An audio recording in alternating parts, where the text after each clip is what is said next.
Hali gani tena mfuatiliaji na mtazamaji wa YouTube channel hii ya Habari 24 channel, ambayo tunazidi kukujuza na kukupasha habari pamoja na matukio mbalimbali yanayojiri kutokea kila kona ya dunia. Kiongozi wa mfuko wa utajiri wa taifa la Urusi, Kirill Dmitriev, amependekeza ushirikiano kati ya Marekani na Urusi katika uchunguzi wa sayari ya Mars na Elon Musk. Katika chapisho kwenye ukurasa wake wa mtandao wa X siku ya Jumamosi, Dmitriev, ambaye pia amepewa jukumu la kuwa mjumbe mkuu wa uchumi katika mazungumzo ya Marekani na Urusi, alisisitiza umuhimu wa ushirikiano wa anga kati ya mataifa hayo mawili kwa ajili ya utukufu wa wanadamu. Kauli hiyo ya Dmitriev ilikuja baada ya tangazo la Musk kuhusu mpango wa kutuma chombo kwenda sayari ya Mars mnamo mwaka 2026. Mwanzilishi huyo wa kampuni ya SpaceX alieleza kuwa chombo cha Starship kimepangwa kuondoka kuelekea sayari ya Mars mwaka ujao na kitakuwa na roboti ya kibinadamu ya Tesla inayoitwa Optimus.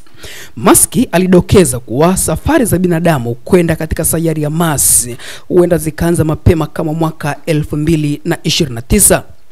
Je, mwaka 2029 uwe mwaka wa misheni Marekani na Urusi kwenda Mars?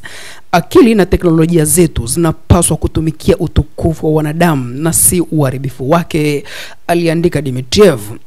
Pia alikumbusha kuwa mwaka huu wa 2025 utaadhimisha miaka 50 ya mradi wa majaribio wa Apollo-Soyuz, ambayo ni misheni ya kwanza ya pamoja ya kimataifa ya anga za juu kati ya Marekani na Umoja wa Kisovieti iliyofanyika Julai mwaka 1975. Musk bado hajajibu hadharani pendekezo la Dmitriev, lakini wazo hilo limepokelewa vyema na watumiaji wengi wa mtandao wa X. Pendekezo hilo linakuja wakati uhusiano kati ya Moscow na Washington ukiwa unafufuka baada ya miaka ya mvutano kuhusu mzozo wa Ukraine.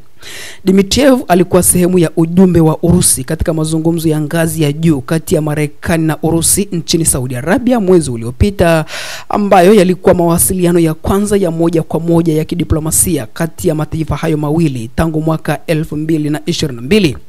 Mazungumzo hayo yalimalizika kwa pande zote mbili kuonyesha nia ya kurejesha ushirikiano wa kiuchumi na kidiplomasia pamoja na kushirikiana katika utatuzi wa mzozo wa Ukraine.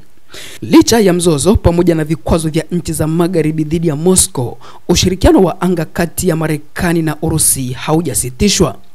Kwa mfano, shirika la anga la Marekani la NASA na shirika la anga za juu la Urusi la Roscosmos hivi karibuni waliongeza makubaliano yao ya safari za pamoja za anga hadi kituo cha kimataifa cha anga cha ISS hadi mwaka 2026.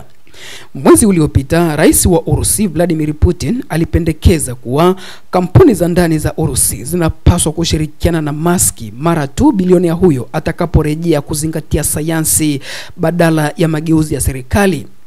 Tangu kurejea madarakani, Rais Donald Trump wa Marekani amemteua Musk kama mshauri anayeongoza idara ya ufanisi wa serikali, yani DOGE, inayoshughulikia kupunguza matumizi mabaya, urasimu pamoja na ufisadi katika serikali ya Marekani. Hii ni Habari 24 channel, ambayo tunazidi kukujuza na kukupasha habari pamoja na matukio mbalimbali yanayojiri kutokea kila kona ya dunia. Kama bado hujasubscribe kwenye YouTube channel hii, unaweza kufanya hivyo kwa kubofya neno subscribe